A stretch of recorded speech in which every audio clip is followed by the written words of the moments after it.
Hello বন্ধুরা, সবাইকে আমাদের চ্যানেলে স্বাগত জানাই। তো এই ভিডিওতে আমি রিভিউ করব রেড 2 মুভিটির। তো চলুন না সময় নষ্ট না করে ভিডিওটি শুরু করা যাক।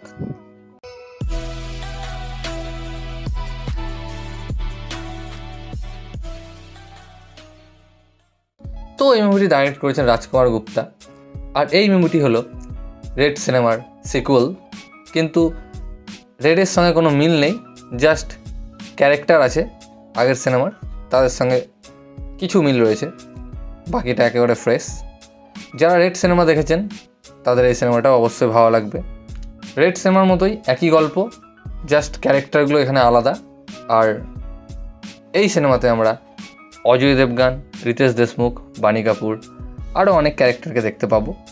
তো যদি আপনারা জিজ্ঞাসা করেন যে সিনেমাটা কেমন হলো, তা আমি বলবো সিনেমাটা আমাকে ভালো লেগেছে, মজা পেয়েছি। বিশেষ করে যে টুইস্টগুলো রয়েছে এবং রিতেশ দেশমুখের সঙ্গে অজয় দেবগানের যে ব্যাটেলটা চলছে সেটা দেখার মতো। হ্যাঁ, এইটা হয়তো বলতে পারেন যে রেড 1-এর মতো হয়নি, বাট রেড 2ও ভালো সিনেমা, খারাপ সিনেমা বলবো না।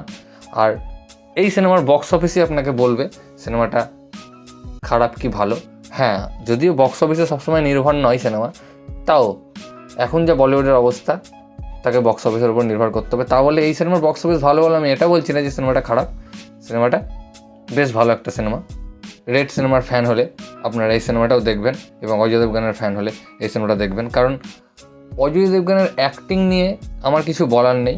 আমি আজ পর্যন্ত অজয় দেবগানকে দেখিনি যে কোনো সিনেমায় খারাপ অ্যাক্টিং করেছেন।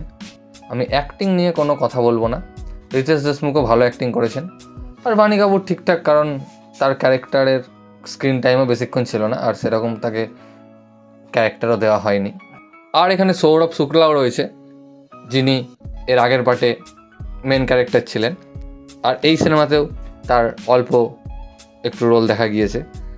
এখানেও তিনি বেশ ভালো অ্যাক্টিং করেছেন। তবে এই সিনেমার এন্ডিংটা অতটা জমেনি, আমার অতটা ভালো লাগেনি। এই সিনেমার এন্ডিংটা আমার দেখে একটু শিবাজি দা বসের কথা মনে চলে আসছিলো। তো যাই হোক, এবং এই সিনেমার যে বিজিএম ছিল, বিজিএমটা ঠিকঠাক, কিছু কিছু জায়গায় কাজ করে, কিছু কিছু জায়গায় করে না। আর গানগুলো অতটা আমার ভালো লাগেনি, জমেনি।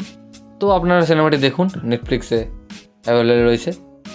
তো এই ভিডিওটা এতটুকুই গাইস। ভিডিওটি ভালো লাগলে অবশ্যই ভিডিওকে লাইক কমেন্ট শেয়ার, আমার চ্যানেলটিকে সাবস্ক্রাইব করুন, এবং আমাকে ইনস্টাগ্রামে ফলো করতে পারেন। লিঙ্ক আমি ডেসক্রিপশানে দিয়ে দেবো ভিডিওটি দেখার জন্য। থ্যাংক ইউ, ধন্যবাদ।